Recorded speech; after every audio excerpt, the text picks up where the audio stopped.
नमस्कार, बहुत बहुत स्वागत है आपका छत्तीसगढ़ आज का मुद्दा में। मैं हूं आपके साथ ललित और हमारा आज का मुद्दा है भविष्य के मोहरे। जी हां, आएंगे क्या युवा चेहरे। जी हां, छत्तीसगढ़ में चुनावी रण खत्म हो चुका है और चुनाव के बाद कांग्रेस संगठन में अब बदलाव की तैयारी दिखाई दे रही है और ये माना भी जा रहा है कि चुनाव के नतीजों के बाद कांग्रेस संगठन में एक बड़ी सर्जरी हो सकती है। संगठन के कई नेताओं के पार्टी छोड़ने के बाद अभी भी कई पद खाली हो गए और यह माना जा रहा है कि नए और युवा चेहरों को संगठन में महत्वपूर्ण जिम्मेदारी दी जा सकती है। कितना बदलाव होगा और क्या कुछ बदलाव होगा और यह बदलाव कितना जरूरी है कांग्रेस के लिए और दूसरी पार्टियां क्या सोचती हैं, यानी कि बीजेपी इसके बारे में क्या सोचती है, इस पर हम बातचीत करेंगे। हमारे साथ मेहमान भी मौजूद होंगे, लेकिन पहले यह रिपोर्ट देखिए।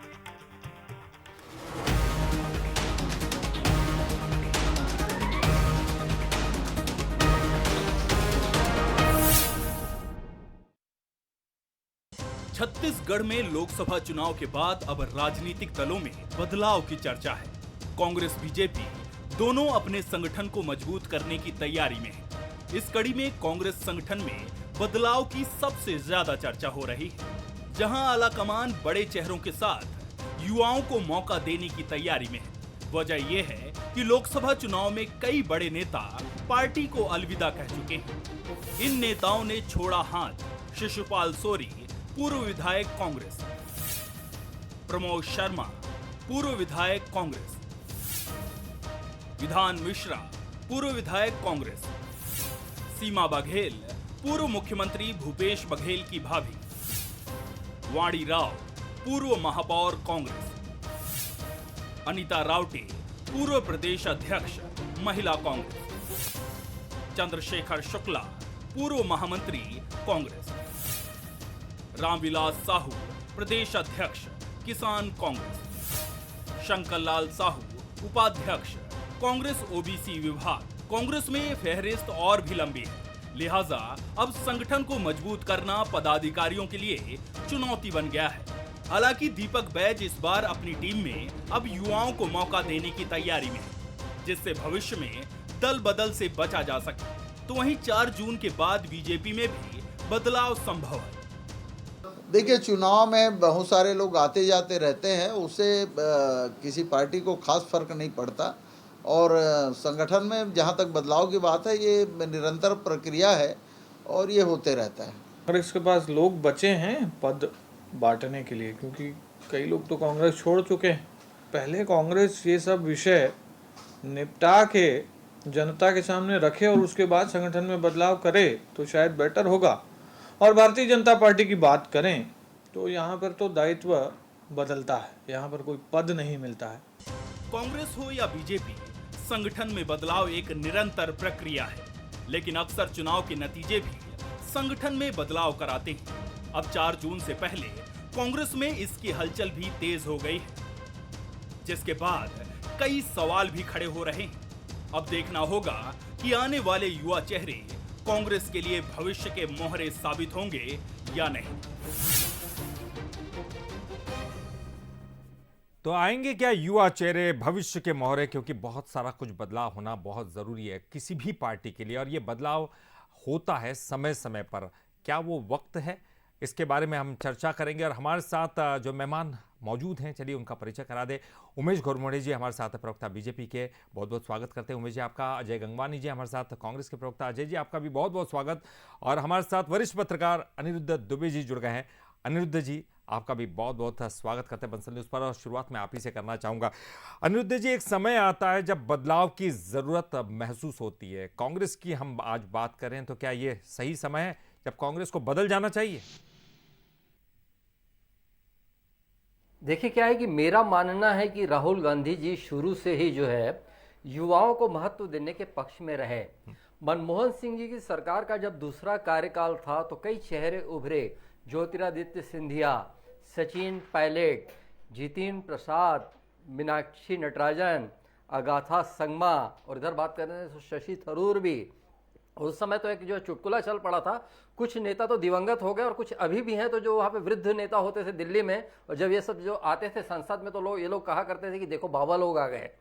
चलिए ठीक है, लेकिन हाँ, आज भी जो है कांग्रेस में युवाओं को महत्व दिया जाता है, इस चीज़ से कहीं कोई इनकार नहीं किया जा सकता। क्योंकि आज अगर कि आप दीपक बैस जी की बात ले लें, प्रदेश कांग्रेस अध्यक्ष जो हमारे हैं, उनको बहुत कम उम्र में जो है सौभाग्य मिल गया यहाँ पे जो है नेतृत्व करने का, ये अपने आप में बड़ी बात है। और दूसरी बात, मैं अभी शिव डहरिया जी को देख रहा था, तो देखिए क्या है कि कांग्रेस में ऐसा लगता है कि विश्वास तो किया ही जाता रहा था। 2003 में जब टेप कांड में अजीत जोगी जी फंसे थे और उनकी सरकार जा चुकी थी, तो रायपुर से जो है सोनिया गांधी जी के समक्ष अपनी बात रखने के लिए जब रवाना हुए, तो जो लेकर गए थे वो डॉक्टर शिव कुमार डहरिया ही जी थे 2003 में, उस समय वो भी युवा थे। तो कुल मिला के जो है युवाओं पर भरोसा करने की जो है बात कांग्रेस में रही। मैं थोड़ी सी बीजेपी की भी बात कर लेता हूँ।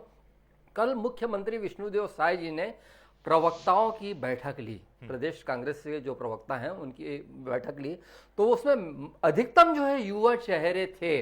और उन युवाओं के बीच में मुख्यमंत्री विष्णुदेव साय जी ने एक बहुत महत्वपूर्ण बात कही कि मैं आप लोगों को अलग अलग चैनलों में डिबेट में देखता हूं। अगर कहीं इतनी व्यस्तता के बाद भी वो अपने युवाओं को देख रहे हैं तो बहुत महत्वपूर्ण बात है। और कांग्रेस और भारतीय जनता पार्टी दोनों युवाओं को महत्व दे रही है, तो ये एक अच्छा संकेत है। बिल्कुल आपने सही कहा। देखिए एक अच्छा संकेत है, क्योंकि दोनों ही पार्टियों को युवाओं को तरजीह देना चाहिए। पार्टियों में चूंकि युवा एक सोच होती है और मजबूती के साथ वो सामने इम्प्लीमेंट करते हैं। जितने भी वरिष्ठ अगर कुछ सोच सकते हैं तो उसको इम्प्लीमेंट करने का काम युवाओं का होता है, और जिस पार्टी में युवा सशक्त है, मजबूत है, वो पार्टी आगे चलती ही है, चलती निश्चित तौर पर। और चलिए मैं अजय गंगवानी जी का रुख करूंगा। अजय जी, राहुल गांधी जी खुद युवा हैं, जैसे कहा जाता है पार्टी की तरफ से आपके कि युवा है, नेता है, और वो चाहते थे कि युवा नेतृत्व देना, लेकिन हमें पिछले कई दिनों से देखा जो बड़े नेता थे वो कहीं ना कहीं वो स्थान खाली नहीं कर रहे थे, वो जगह खाली नहीं कर रहे थे। युवाओं में एक असंतोष हमने स्वाभाविक रूप से देखा। आपको लगता है ये बदलाव की जरूरत है कांग्रेस के अंदर और होना चाहिए? ललित जी, देखिए महत्वपूर्ण है कि सिर्फ कांग्रेस पार्टी की बात नहीं, किसी भी संगठन में समय के अनुसार परिवर्तन जरूरी है। आने वाली जो सेकंड पीढ़ी है उसको मौका आपको देना पड़ेगा। और कहीं ना कहीं हमारे राष्ट्रीय अधिवेशन जब रायपुर में हुआ था तब भी निर्णय लिया गया था कि संगठन के साथ साथ जो टिकटें हैं उसमें भी ज्यादा युवाओं को मौका दिया जाए।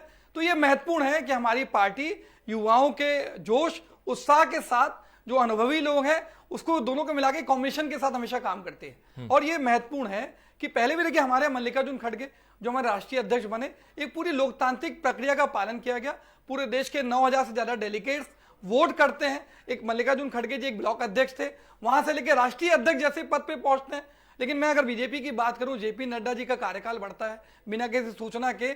हम दो और हमारे दो की अधिनायकवादी सरकार दिल्ली में बैठकर निर्णय ले लेती है कि भैया जेपी नड्डा जी का कार्यकाल बढ़ाना है।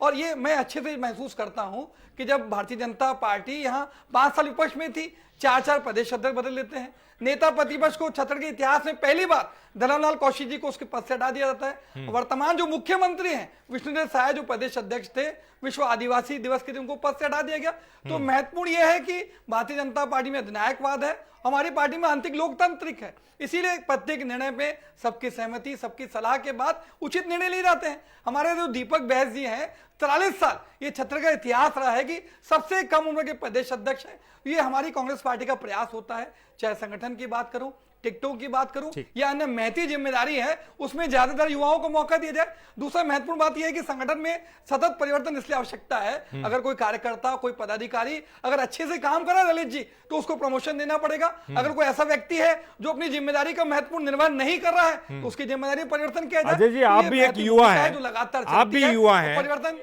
आप भी एक युवा हैं और आप एक ख्वाब देखते होंगे, पार्टी के अंदर मेहनत कर रहे हैं, तो आपकी भी इच्छा होती होगी कि कोई स्थान खाली करे, कोई जगह खाली करे तो मैं मेहनत के साथ पार्टी को और बुलंदियों तक ले जाऊंगा।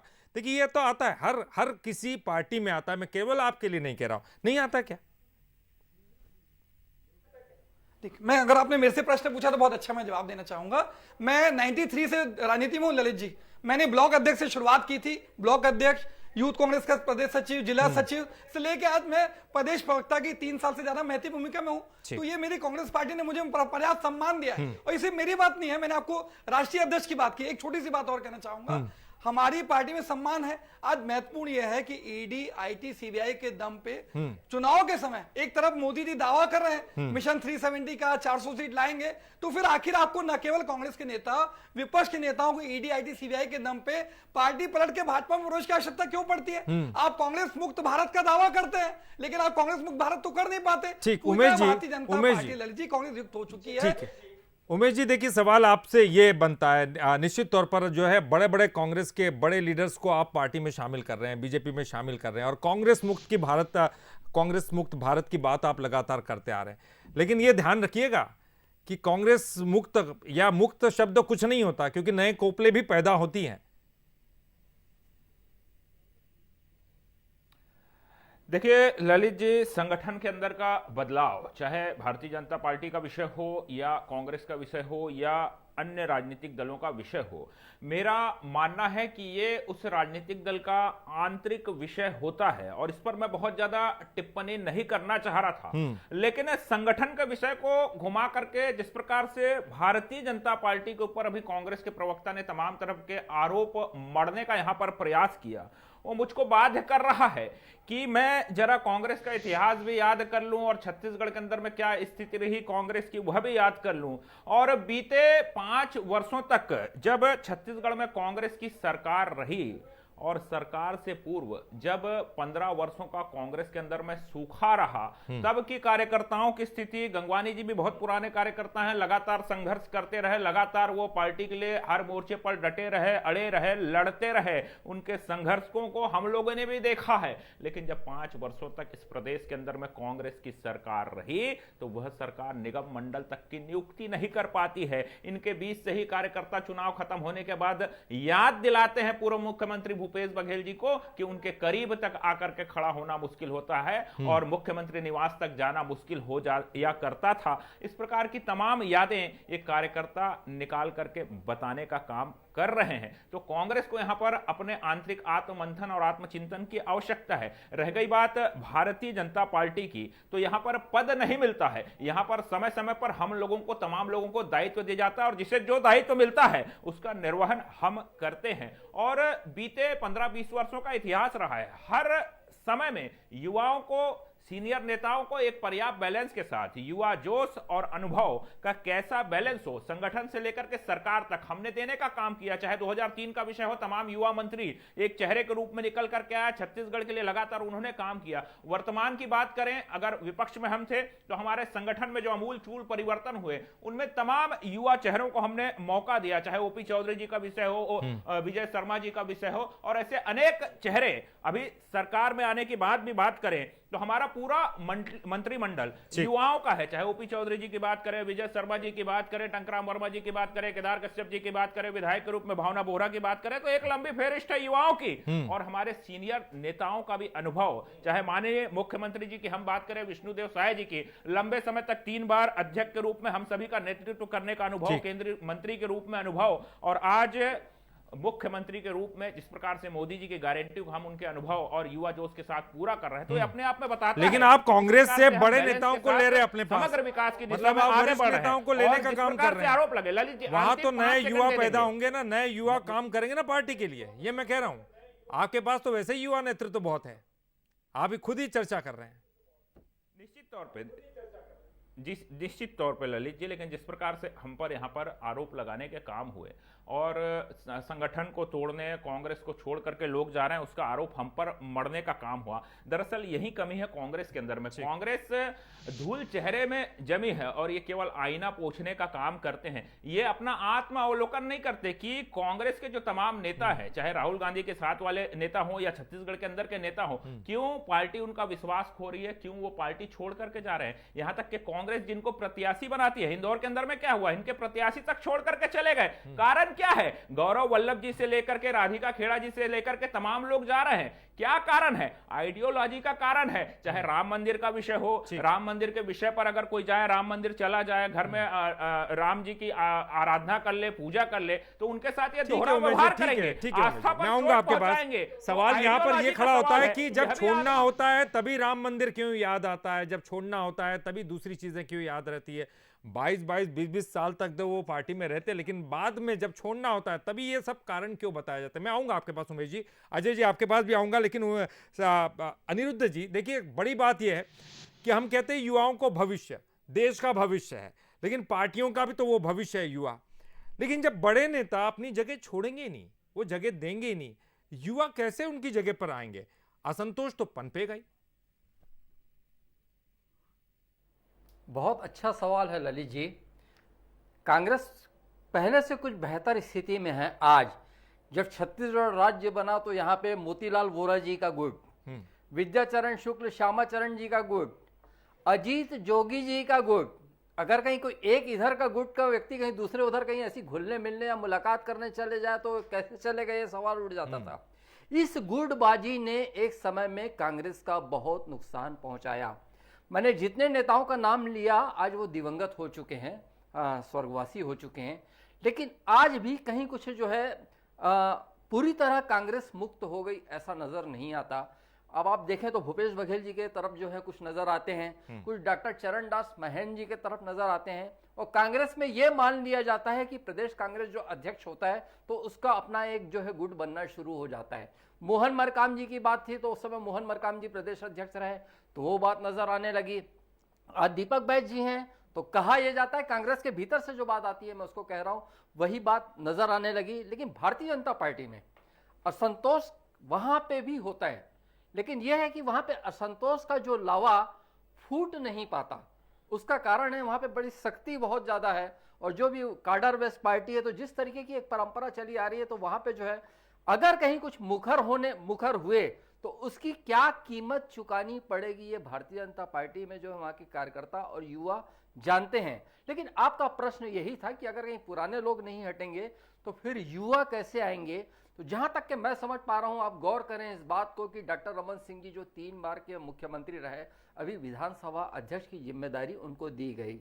भले जो है उम्रदराज विष्णुदेव साय जी मुख्यमंत्री बने, लेकिन उनके मंत्रिमंडल में मैं 2 नाम तो ऐसे गिना सकता हूं जिनकी उम्र कम है, ओपी चौधरी जी और लक्ष्मी राजवाड़े जी। और इधर मैं कांग्रेस की बात करूं जिसमें 35 विधायक चुनकर आए हैं तो उसमें भी 2-3 तो ऐसे दिखते हैं जैसे उमेश पटेल युवा है, अभी विधानसभा के सत्र में मुखर होते हुए नजर आए। देवेंद्र यादव की बात कर रहे हैं, फिर विकास उपाध्याय जो एक नेता रहे जो विधायक चुनाव हार गए थे और अभी लोकसभा चुनाव लड़े, ब्रिजमोहन अग्रवाल जी के खिलाफ अभी जो है लड़वाया गया, पार्टी ने भरोसा करके उतार तो दिया है उनको, लेकिन है तो युवा हो। तो इस तरीके से जो संभावनाएं तलाशी जा रही है दोनों पार्टियों में। जी बिल्कुल, आपने सही कहा। देखिए दोनों में तालमेल होना बेहद जरूरी है कि क्या युवा हो और वरिष्ठ हो, दोनों के बीच में इस तरह से तालमेल के साथ काम हो कि दोनों एक दूसरे की मदद करते हुए नजर आना चाहिए। देखिए अजय जी, ये सवाल मेरा आपसे इसलिए भी है, चुनाव के दौरान हमने देखा गुटबाजी चरम पर दिखाई दी कांग्रेस में, और आप इसको स्वीकार भी करेंगे मुझे लगता है, क्योंकि इसका नुकसान आपने उठाया भी है। गुटबाजी चरम पर थी, जो जिन प्रत्याशियों को खड़ा किया अंदर खाने कांग्रेस के अंदर से ही उनका विरोध हो रहा। हमने ये देखा कि जो गुटबाजी है, सीनियर गुट अलग है, आपके युवा गुट अलग है, वो एक दूसरे के साथ तालमेल बना के नहीं चल रहे। ये कमी आपने महसूस की या नहीं की? इस कमजोरी को दूर करने का कोई प्रयास कांग्रेस पार्टी की तरफ से हो रहा है कि नहीं हो रहा है?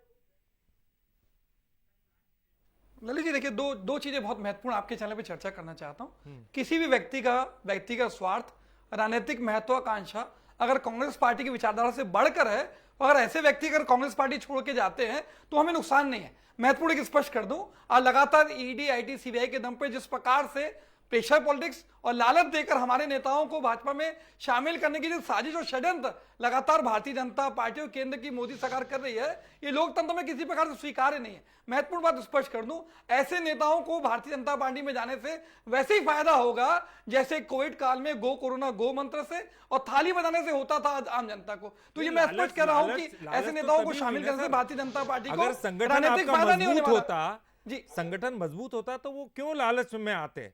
आप वो मजबूती के साथ जुड़े रहते। एक परिवार के साथ अगर मान लो सदस्य जुड़े हैं, वो क्यों टूटेंगे तभी ना जब उनके मन में कोई असंतोष होगा, आक्रोश होगा परिवार के प्रति। वही स्पष्ट कर देता हूं।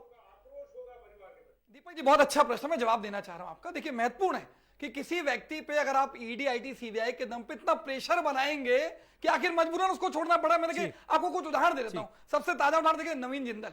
जिसपे लगातार आरोप लगते रहे, जिसपे कोल उसका गेट का आरोप लगा, आज वो कोहिनूर साबित होते हैं, कांग्रेस छोड़ते हैं, सांसदीय टिकट मिलती है। अगर मैं छत्तीसगढ़ की बात करूं, चिंतामणि महाराज, ये ईडी कहती भैया कोल घोटाले में शामिल थे, लाखों रुपए की रिश्वत दी, आखिर वो पार्टी भारतीय जनता पार्टी में शामिल होते हैं, मोदी के वॉशिंग पाउडर में धुल के साफ होते हैं। ठीक है, मेरे पास आखिरी समय, आखिरी मिनट सर, ललित जी, उनका अजय नाम जी, गायब हो जाता है।